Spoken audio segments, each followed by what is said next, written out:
Hi, Pat. Hi, Anthony. This is a good one. I'm going to project. Okay, so part of the impetus of the symposium was me wanting to do a pulse check on the state of all things bocce at the moment. There's been a considerable uptick in the sport in recent years, and while some of that has been the result of American Bocce's efforts with our mission, the momentum is very much its own life force and the product of a lot of different people and a lot of different ideas and a lot of different communities. So my first instinct was to start with the present, with right now. What is American Bocce? What is our mission? Why are we doing this? What is the USBF? What is their role in bocce in the country? Who is the BPA? What is the BU Tour? What is the UBA? What is the Empire? What is it? Empire Cup? I don't even know. The list goes on, right? There's a lot of things happening right now, and I kind of wanted to sort through what we're doing with connecting these efforts, and if we want to connect these efforts. But as the list grew, and I attempted to organize it, I felt myself becoming increasingly more and more disorganized. And that's what I alluded to over there on Chord 7, which is you have to know the past to understand the present. So we've all probably read that goofy little history of bocce blurb. I think it starts with oldest sport in the world. Ancient Egyptians rolled rocks at other rocks, and then it went to Italy, and now it's here. But that's not, exactly the case with bocce in America, which is writing the history of American bocce. So some of that history has been written by people in this room, and I reached out to two people in this room, Lou and Leo, who I felt like had a much better understanding of that history, but also some of the best understanding of the history of anyone that I know. I very much would like to set the intentions of what we're doing with bocce in the future, and I want to assert this weekend that I want American bocce to be at the center of that. But before we do, I want to understand the recent history of our sport better. So between these two gentlemen, we're talking about nearly 100 years of bocce experience between the both of them. And neither of them look a day over 50, so that equates to some really shady Italian math, which I'm not going to question. But that's what they tell me. So nonetheless, I'm thrilled to have them up here. Let's give a round of applause for Lou Scialdone and Leo Giannotti. Hey. And I want to start with Lou, the older guy. Hey.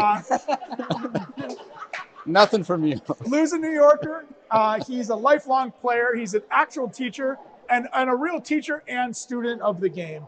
And he knows a heck of a lot more than any of us about the history of the sport here in the country. So let's start with Lou and tell us everything we need to know about bocce in America. How are we here? So, because I'm the oldest one here that I can see, looking around here, my perspective on bocce ball came from actually what Alex mentioned very briefly, from Italy. I grew up in a small manufacturing village in central New York State in the Finger Lakes area that was on the Erie Canal. And that was kind of important for the development of bocce. So actually, I go back to Italy, and that's where it came from for me. And what I got here a photograph of. I've got a photograph from Italy. I'll pass it around. You can look. But basically, this is where bocce in New York State came from. It's from these guys, and this is a picture of guys. Pictures from the 1940s. And can you still hear me? It's getting louder over here. This is from the 1940s, and it's some of our relatives, and they were gathered to play bocce. And there are three things that stick out in this picture, one of which is that they're wearing suits. Now, as I look around here, I don't see anybody putting on a suit to go play bocce. Where's Jason? The reason they're wearing suits is because they came from church. These were all agricultural workers. These are blue collar folks, and they didn't have time to play butch like we do in leagues at night and all that kind of stuff. They went to church, and on Sunday they had their time to play butch. So the first thing that strikes me is that they're wearing suits. The second thing that strikes me, they are holding balls. Some of them are holding butchie balls. They're not the same size. When you look at the pictures, you'll see they're not the same size. And we'll talk about that a little bit later. And the third thing is, they're not in a court, nothing like this. They're on the terrain. They're actually in the family vineyard is where they are. And that's where they played. Wherever Mother Nature gave them a place to play, that's where they played. So that's the thing I get from this picture. And if you want to know personal, this is my cousin Tony right here. So anyway, that's just a picture from Italy from the 1940s. And so butch for me in New York State came from guys like this. They came to the United States. A lot of them came through Ellis Island, like my grandfather and some other relatives came through Ellis Island. Some came through Boston Harbor. And a lot of them, they came for work and they came for a better life. And a lot of them stayed in the area of the ports that they came in, and some of them meandered further away. One of the attractions I know for people from our part of Italy was the steel mills. A lot of people came because they heard they could get good jobs in the steel mills in the Midwest, in the Pittsburgh area in the Midwest. So a lot of people came up the Hudson River and started shooting out the Erie Canal, going towards these good jobs that they could get. Now, these were like my grandfather, not well-educated people. They didn't speak a word of English. I don't think my grandfather ever spoke a word of English, certainly not when he came. And they were looking for jobs. But along the way, there were little towns that had been populated, because they were on the barge canal. There was a lot of opportunity for manufacturing. And so there were manufacturing concerns all along. So if you start up the Hudson River and the Albany, Schenectady, Troy area and Amsterdam, and as you go west, Utica and the Rome area and out towards Syracuse, Canastota, Seneca Falls, where I'm from, out towards Rochester, Lockport, Buffalo area, all these towns, a lot of these towns with manufacturing were populated by a lot of Southern Italians. And of course, they brought with them their culture and their language. And that's where I grew up, in one of those little towns. So guys like the guys in the pictures, they brought their culture and their language, and that included, of course, bocce ball. And again, in our community and a lot of other communities, they would play bocce ball on Sundays. They go to church, they leave church, they'd go play bocce ball, and then so I'll talk a little bit about where they played. The area where they played in my hometown was a very crude, rugged parking lot that served a pool hall, a restaurant, and a knitting mill, which was right next to the canal. So it was rough. I mean, there were trees, there were rocks, there were, snowbanks, and there were sticks and stones, and there were ruts from the tractors and all that. And that's where they played. And when it rained, often it would make like tracks, rivets down to the canal.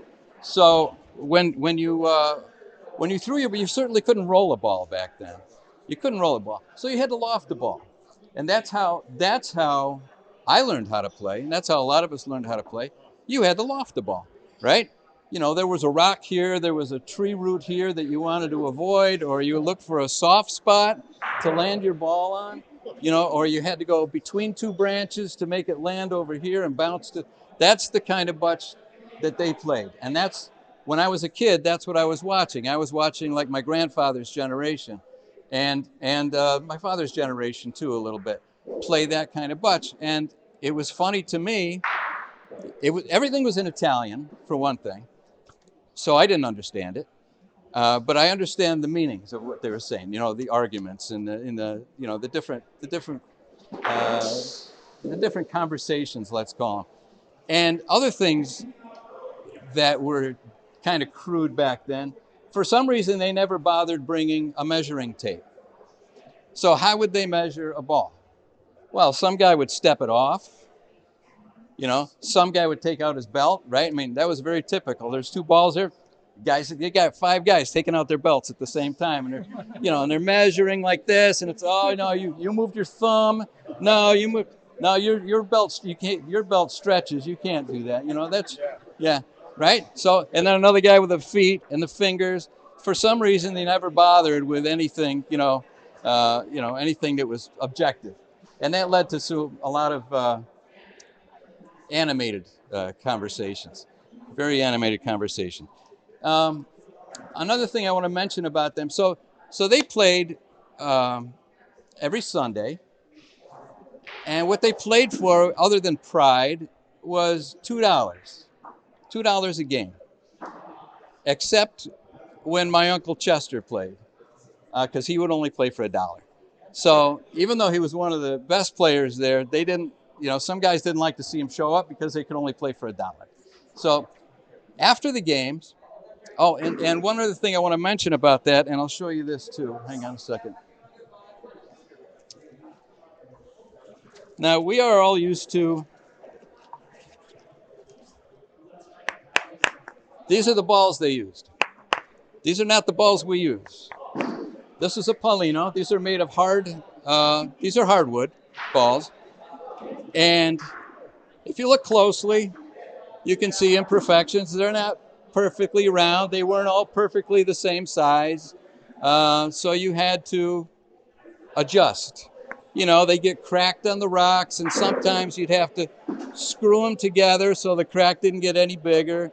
You know, and there was a lot of discussion about which balls were unfair with other balls. So, I mean, I don't know, you've probably seen these, right? Yeah? So if you want to look at those. So yeah, I've got a set of those balls at home. They're pretty cool. So anyway, some things from back then have changed. The balls have changed. Anyway, so among the group of people that have played in my community, one of them decided he was going to have a bocce court. And this was a brand new idea. I mean, this is something like, you know, a bocce court in Seneca Falls, New York.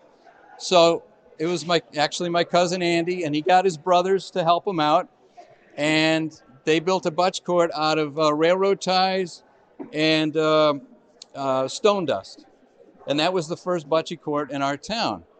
And that kind of became a thing in the neighborhood and in the families, and another family got interested, and then kind of... What year was this? Oh, well, when I was a kid. So this is back in the 60s, okay. Let's say, back in the 60s. So I'm going to say over the next 20 years, a few things happened. One of which was we learned that there's a lot of Italian bocce players in Rochester, New York, and they were good, and we wanted to learn from them, you know. So that was one thing going on. Another thing going on was that there's one of the gentlemen who played bocce owned a whole bunch of land, and he had donated land to start a sportsman's club. And they built a very modest clubhouse for the sportsmen. So they'd meet there early in the morning, they go out hunting and come back to the place and have beers and food and stuff. That's what they did. And they allowed us to build a bocce court there. So we had one bocce court, and that was a big deal. And we had started out as a family thing, and then other families got involved and said, geez, let's build another court. So we built another court. And eventually we had leagues, we had women's leagues, and we got up to 4 courts, 6 courts covered. And we heard about this place in Rome, New York that had the World Series of Bocce Ball.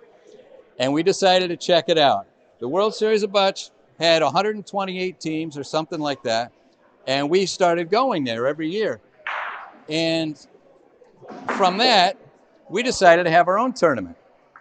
So somehow word got out that we had on our 6 courts, we had a tournament, and we got teams from Toronto, we got teams from Montreal, we got teams from Pennsylvania, Connecticut. Am I leaving anything out? I don't think we got any from Ohio. But one of the teams we got, I thought was interesting. It was three brothers from Toronto, and they were Pat Peasant's dad and his two uncles. And they came down and they kicked a lot of butt down there, and they were great gentlemen. We had a good time talking to them. They came down. I don't know if they came down more than once, to be honest. They won the World Series 5 times. But I'm talking about our tournament in our little town. What's that? They came. I think they came at least twice. I think they did.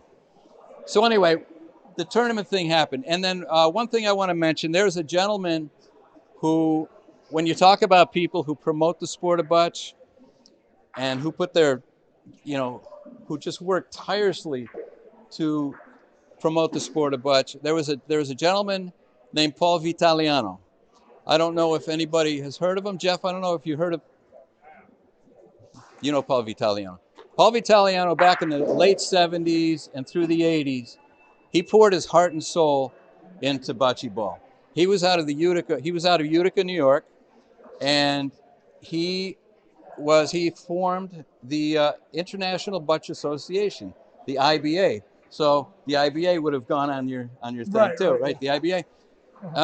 And he did everything to support. He gave advice on court building, on running tournaments, on running leagues, and he and his wife Donna, and they had a team of about 6 people, and they would go, and they would try to sell the idea of tournaments to clubs, and they would run the tournaments, and they would run their own tournaments, and they ran leagues, and they built courts, and they rented resort areas in the Catskills and had people go for butchie weekends, kind of like this, right? And they were fabulous. And unfortunately, Paul passed away way too early, and the IBA kind of died out with that. But he was a force, and I wanted to mention him. He even wrote the rule book. He wrote a rule book about butch that is still used in a lot of places in the Northeast. So my experience, what I've just told you, is very typical of people in the Northeast. I think I know that a lot of the Northeast, and I don't know about other parts of the country, but Pennsylvania, Connecticut, Massachusetts, Ohio, and New York, that was a common experience for the guys, like the guys in the pictures, that come over, bring their language, bring their culture, and start that all. And kind of to summarize what's changed over all these years, I mentioned the places they played. They played on the terrain. We don't play on terrain anymore, even though I would prefer that. We use balls that are actually manufactured and the same size and the same weight. They didn't. The way we measure now, we actually use tapes and things. That's great. What we play for is a little different from the $2, right? We come here, we play for the pride, we play for the competition, but it'd be nice to win. It'd be nice to win a little bit of money. That'd be nice. The number of players, back then, however many people showed up, that's however many people played. You got 15 people show up, 15 people play. That's how they did it. The biggest, two more things, and I'll be done. The biggest change, I think, and the most important to me, is back in the day, the butch was for the men. It was for the men, and it was for the older men. And in my town, it was for the guys who could speak Italian. That's it. If some other guy came in, we had one guy called the soldier. Nobody knew his name. They just go, Soldat, they call him. Soldat. He wasn't I don't think he's Italian. He doesn't speak Italian. I don't know, but we let him in anyway, But that was it. That was exclusive. Women, forget about it. You don't even think about playing butch. It was a men's thing. The kids, go over there and get lost. This is a men's thing. And if we have time later on, I'd like to tell you a story about how it was decided at those old time games who got to drink beers afterwards. Because it wasn't everybody. Like now, if we have a game, we go to the bar, we have a beer, right? Everybody gets a drink. We'll get you a drink. Back then, it wasn't like that. It was a little competitive. So I could share that story. And the only other thing is now it used to be there are some butch tournaments or some butch games or competitions that are just that. It's a game of butch or a tournament of butch. And some are events. And I consider this is an event. You know, it's more than just a tournament. It's an event for a lot of the reasons that you guys put all your work into it. And I appreciate, I think we all appreciate, all the efforts you put in. So and I'll shut up and sit down. Thanks, Lou. Okay. So that timeline brings us into the 80s, right? Paul was from yes. His reign was in the 80s, correct? Late 70s and 80s? Paul's? Yes. Yeah. Okay. Yeah. So enter Leo, right? Late 80s. So, yeah, going back, I started when I was 7 years old, just by chance. My parents belonged to a club that actually was a block away from my house. My dad was the vice president of the club, and so he was there all the time. And I was not one that liked to stay home. And, the neighborhood we were in was, okay until it got nighttime. Then you really couldn't be out with your friends like a lot of people were. So I would tag along. So we had 2 courts outdoors, and there was a clay composite hard true. And we played with the gutters, actually. I don't know, Lou, if you guys played with a gutter no. So we had 45. Yeah, so we actually learned with playing with a gutter. Like here we have an end board where the ball just goes out, right? So the game was a little bit different. And again, nobody ever wanted to play with me, but I was, the young kid, but I would go into a court that wasn't being used and just playing. And there was this one man, his name was Joe Jolly. I don't know if any of you knew who he was. He is passed now, but he took me under his wing. He was an older gentleman, and they would always play for cash games. Even back then, $15, $20 a game. And he would go, I'm going to take Leo as a partner, and I'm a little kid, right? I have no money or nothing, but he would spot me. If we won, he'd let me keep the money. And if we lost, he would pay. So that's kind of where I like taking people under my wing if I can, kind of like Andy, to pass it forward, right? But going through, I played in my first nationals with the USBF when I was 14 years old. So that was 87? That was 87. Wow, okay. 14 years old. And what was that like? It was an interesting experience because back then we had so many players that played. You actually had to qualify to play in a division. They had a and B division. So you actually had to start in a B division and you had to place in the B division before you could move up to an A division qualification.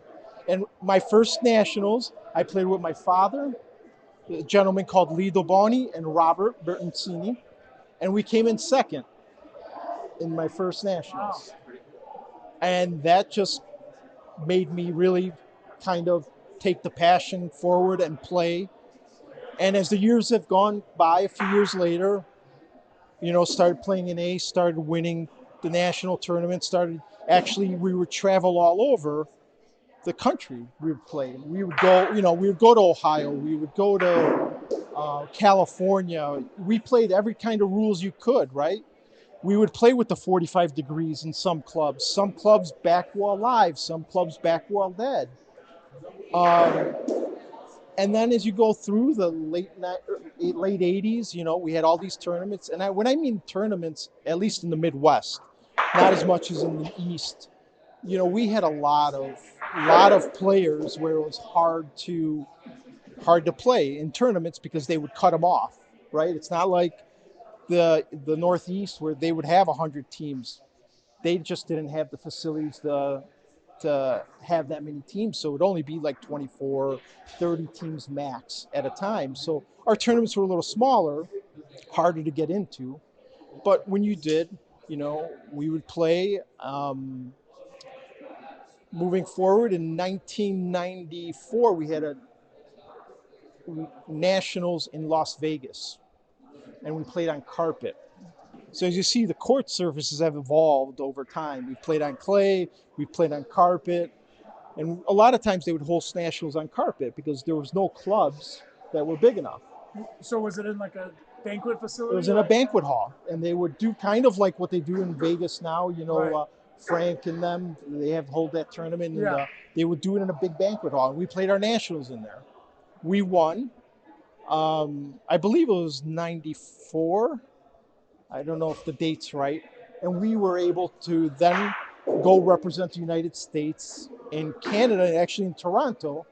One of the clubs in Toronto held the World Championships. Okay. And again, then that just drove me even more playing. Like I said, the club was a block away from my house. Played every day pretty much. Came home from school, went to the club, played. And again, it was with the help of the older generation that would teach me to play, right? But I was far and few between that. There were not many young people playing at the time.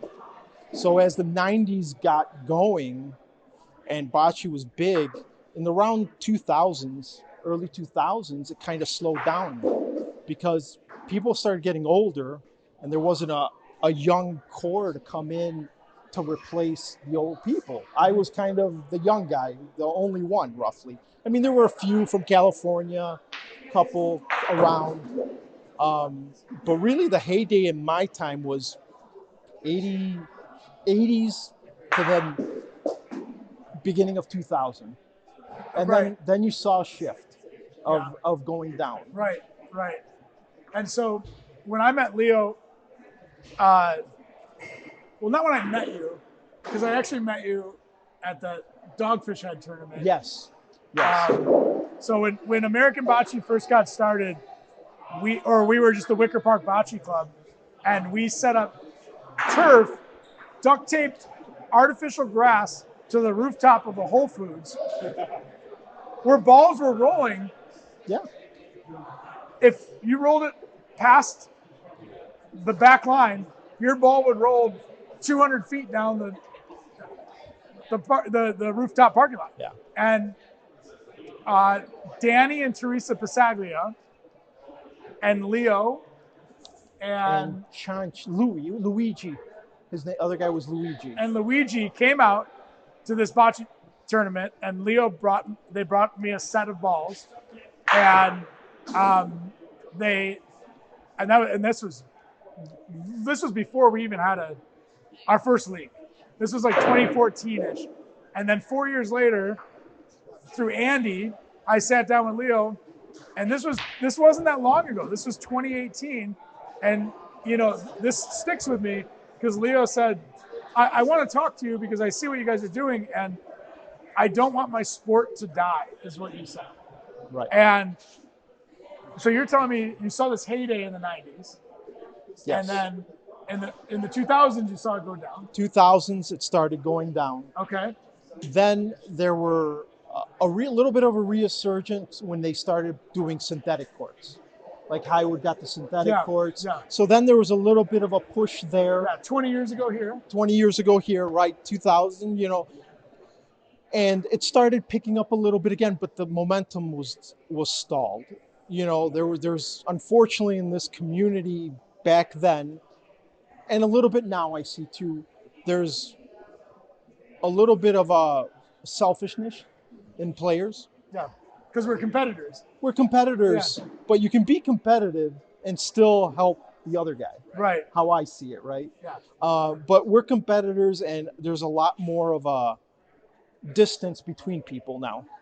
Nobody comes together. We would go to a club on a Friday night and Saturday, back-to-back nights. We would play until 2-3 o'clock in the morning, right? and everybody played. It wasn't a select 2 people, select 4 people, select this. Everybody came to the club at one time, and we just played.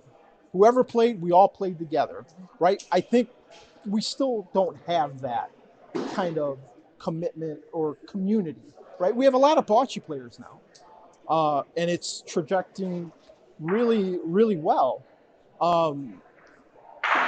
There's a lack of, I think, experience, right? Of knowledge of the game, of how to play. Really talented players that could be fantastic and could be even better than I've ever seen in this, at least in the U.S. You're saying right now? Right now. Okay. Right? Why do you think that is?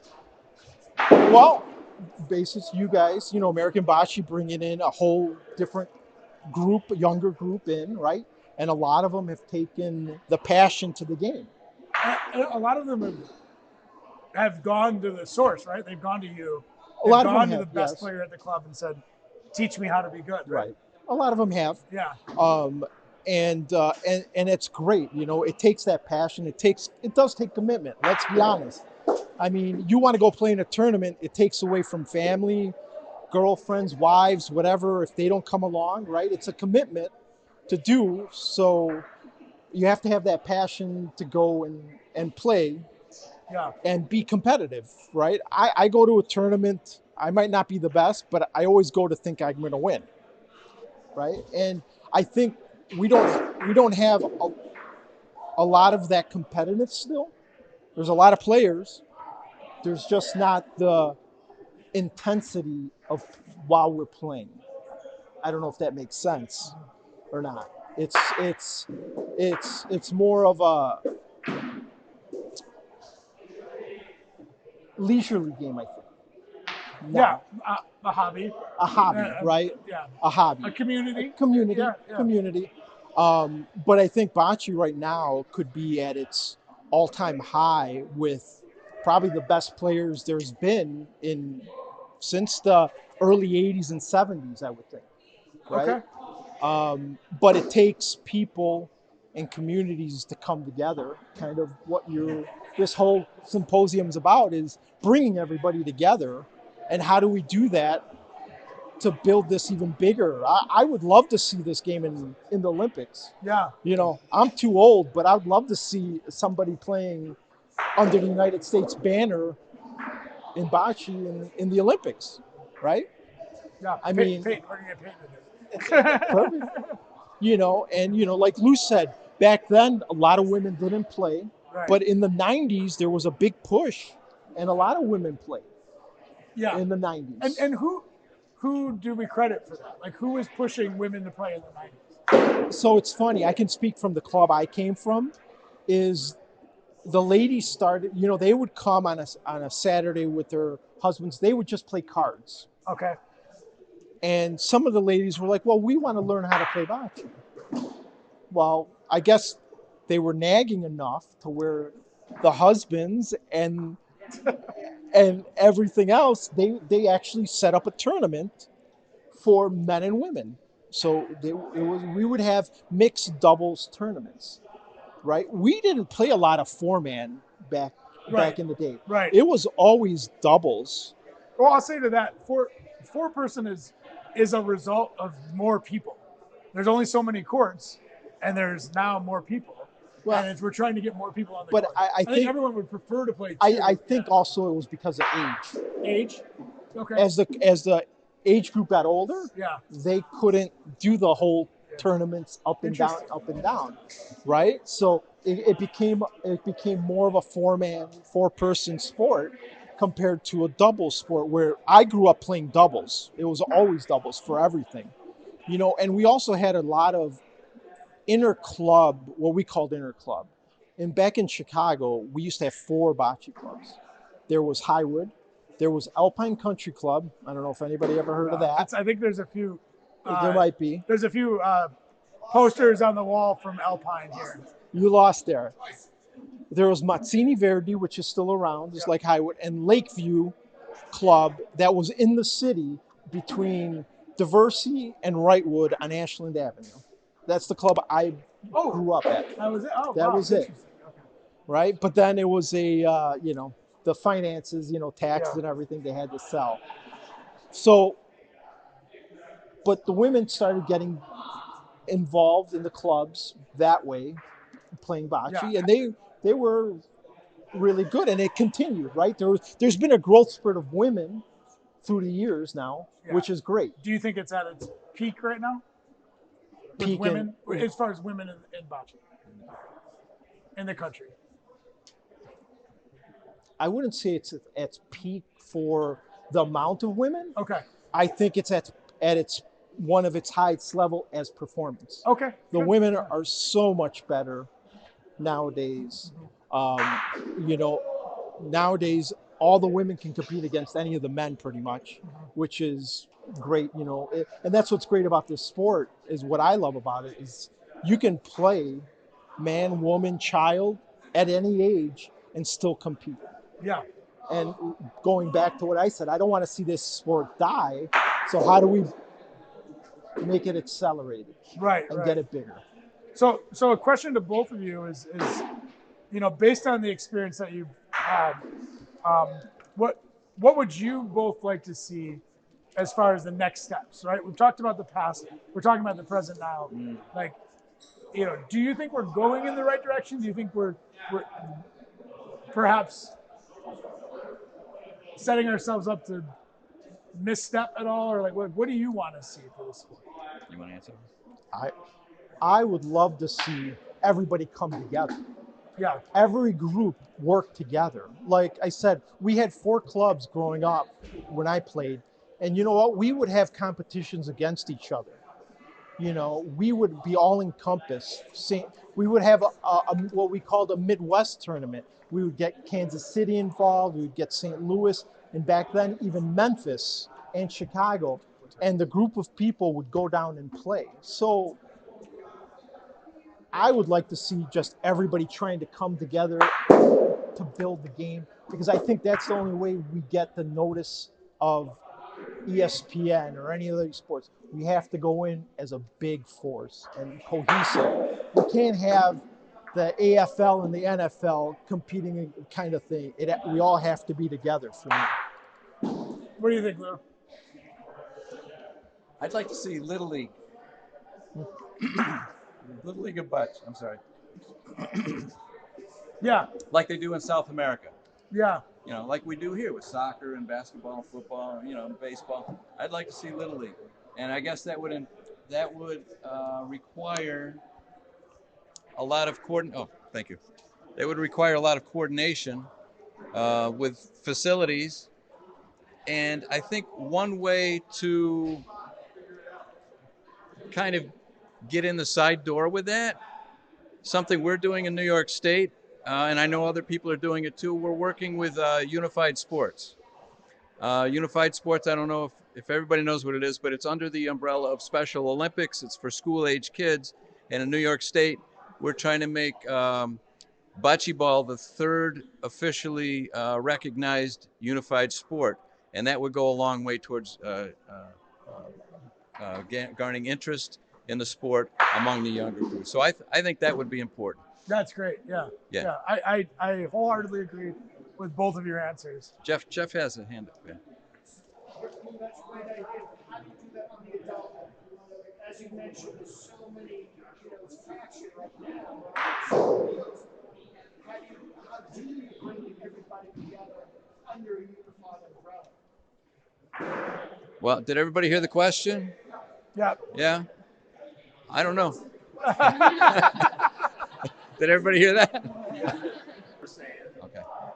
And I would say we got to get the egos out of the sport, right? We have too many people that are thinking of themselves they're more selfish, just think of themselves than thinking of the greater good, right? Listen, I saw it in Chicago. There was I saw it with the Federation. There was a select few people that would always want to go play in the World Championships but they were not good enough. But they just wanted to go, and it was all based on ego. You got to get that ego out of the game. It's what's the best for the sport. How do you get this better? How do you get better players? How do you make competition better? Yeah, and to just add a little bit to that, there are people in New York State who are that I know of, friends of ours, who are dedicating themselves and their club into bringing more, rather than them competing, them picking their top 2 or 4 players and going to tournaments. They're bringing along younger players or less experienced players and bringing them to tournaments, knowing that they're probably not going to have great results, but they're starting they're lighting the fire there, and a lot of these people are sticking with the sport and getting more competitive. I think. And I also think if any younger people want to play in a tournament, we should just let them play, not even charge them to play. Get the experience, get them in there, let them play. You know, And Jeff, if I could take a stab at answering your question too, I think to affect significant change in anything, you need a committed vision, right? A community with a singular vision, with a committed vision. Okay, so right now we need to get everyone at least on. I subscribe to the 80-20 idea, right? Which is that we no matter what, no matter how different we are, we're going to agree on 80% of everything. Okay, so when you lead with the 20% that you disagree on, that's how you have social politics. That's how you have arguments. That's how you have he said, she said, and us versus them. Okay, but in this bocce world, we're all centered through. We all have one thing in common, which is this passion and this love for this sport. And if we can figure out a way to resonate with the 80% that we all agree on, it doesn't matter the 20% we don't agree on, because that's how politics work. And if you're aligned with your party, you don't care about the 20% that you don't agree on. You're in, right, with your party. This is our party. It's bocce. We need resources for sure. I think the USBF, the biggest issue with the USBF has been a lack of resources. Okay, a lack of bandwidth.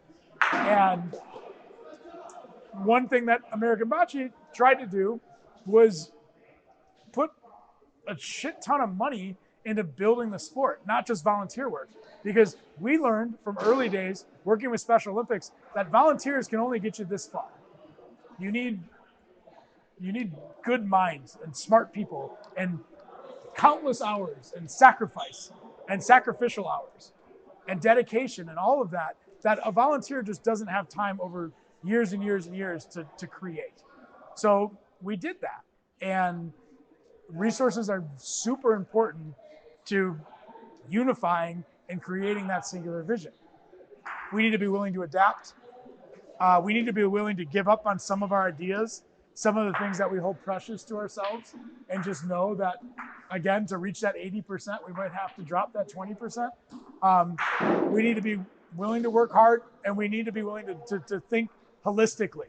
And thinking holistically is thinking beyond the ego. That's huge, right? Leo talks about the ego, and as competitors, we're all drawn to the sport because of this immediate gratification of competition. But when thinking about progressing the sport, you do have to drop that ego, and you have to think big picture. And big picture right now, and for me, has never been, if I committed half as much time to practice and playing as I did to progress in the sport, I'd be a much better player. But it's more important to me to build the sport. So it's a lot. I know there's a lot of. Start with a website to consolidate everything that's going on. I follow Michael's great stuff, and then there's a lot of stuff at Lorenzino. You guys are doing your own thing, but to go to one website to see everything there, and you talk about resources. I look at you, ABC, as a group to do it. So I have one place to go where I can see it, where I can see all the tournaments, I can see what's going on. I can read about all the different issues that happen. Is that, you talk about... Yeah, but there's a great deal of there's a great deal of patience that is necessary for that, because, right now, if you ask 10 different groups of bocce players where they want to get their information, you're going to get 10 different answers. And so, yes. Give me one spot. to, yeah. And to be fair, like That's why I go, I go to MLB for my baseball. right. I go to ABC for all my bocce news. In that, I don't know. To me, that I think it's helped But, consolidate. but Jeff, again, I think it's you got to remember a lot of people that are running a lot of the sites, not all, a lot, they want to be independent. They don't want to associate with other people, right? So it's the ego. It's the ego in that, right? Like I'm That information on one site, it doesn't matter. It's a news site. you're right, but it's a lot of work too for ABC or for whoever wants to start. It takes collaboration. Yeah, collaboration. It takes collaboration. And it takes everybody from every site to help with the project, right? I go back to the rules thing. Everybody thinks certain rules are bad and this or that. Doesn't matter if you're playing. Like you said, you played on, didn't even play on a court. Lou wasn't even playing. Doesn't matter. The bocce is bocce. And that's what we have to get through everybody's head. Who cares if backwall's live? Who cares if it's dead? I played with a gutter. Who cares if we're playing with a gutter? Who cares how long the court is? It's all bocce. But we have people in this game that don't like that. I mean, Jeff, you're right, but the reality is that if we were to do that tomorrow, there would still be folks that there are too many fractions in the sport right now. So we're being patient with that, and our end game has always been very patient, and so we've watched people come and go, and it's not going to happen overnight. And we're trying to build the resources. And I always tell people, one of the biggest things I get is, well, you need to be doing, you guys are great, but you need to do PRV. You need to, I said, I love PR. I love it. I was introduced to the game 3 years ago, fell in love with it immediately. Wish I'd been playing more. I'm out of time, baby. I need someone else to do it. And I want to empower someone else to do it. And the real trick there would be, and it doesn't have to be American bocce, but let's both do it under the same idea. And that's where I lean back into the USBF, which is to say that I would defer to the USBF. And I told you that, and I would let us focus on open and build resources for, it doesn't have to be ABC, but what it has to be is one umbrella. And I think Andy made a great point, which is to say, it does start with the symposium. And that's why we're doing this. Because, I know that I've always respected every conversation I've had with Leo about this game. And I feel like, not to speak for you, but you've seen so many not dead ends, but so much talk in the last 40 years. A lot. And so you've seen everything, and that talk is cheap. Yeah. Yeah, talk is cheap. You guys have gone way beyond anybody else that has tried this in the past. But you come at it a different way. You come at it in the community way. Just like you guys started Wicker Park bocce, right? Then it just grew, came into ABC, and you're just growing. Look at the tournament you're holding here, right? I mean, that's what it needs. It takes unselfish people to do it, which you guys have been. You guys don't care where you go or what you do. You're just more interested in getting the game out there. Yeah. And so I guess, Jeff, you know how it's going to work with me, baby. No, I'm just kidding. I'm kidding. No, but seriously, it's going to take, we are on a track. And I know that you have to see it to believe it, but we've been seeing it. It's been great. Okay. Well, thanks. Thank you. But the one thing I can't stress enough is that, and I've told Andy this a million times, it's being patient sucks. Watching people, be like, oh, steal your idea or whatever. And you're like, don't say anything. Give it 3 months, whatever it is. You just kind of sit back and just keep building, keep grinding, keep moving forward. And yes, I wish that we'd be in a bigger and better place now than we were, 10 years ago, but we are on the right track. Yes, Albert. I just want to give you a little brief history from the Canadian perspective. I've been in bocce since 1983, I think, or the same time as Leo. I've seen the Mario Masses of Chicago, Chris Giraldo, the original founder of the USBF. I'm currently president of the Canadian Federation. What I'm seeing from our side, I know Canada basically is PRV. You got Ontario, you got Montreal. PRV, we got 3 complexes in Montreal. We've got several in Ontario. We went it about the wrong way. PRV, we started with PRV back in '83. We've been doing PRV all our life. We've been losing people. So I've just been president for the past 2 years, and we're changing our thought on how we're going to approach this. So we're taking a step back. It hasn't worked for so many years. So we're opening it up to open rules. We're trying to get the young generation in. I'm doing a session with the summer camps with the kids. So basically we're going to go, actually got a meeting next week to finalize everything, but we're going to take in the kids that are going to summer camps, and we're going to bring them into our venues, and we're going to do bocce lessons for them, and then we'll do a tournament for them at the end. So it's to bring in the new generation, but we're not going to go to the PRV because we tried it back with the high schools about just before the COVID. We had 30 or 40. COVID hit, we lost it. But it was too much of technical, too much of time consuming.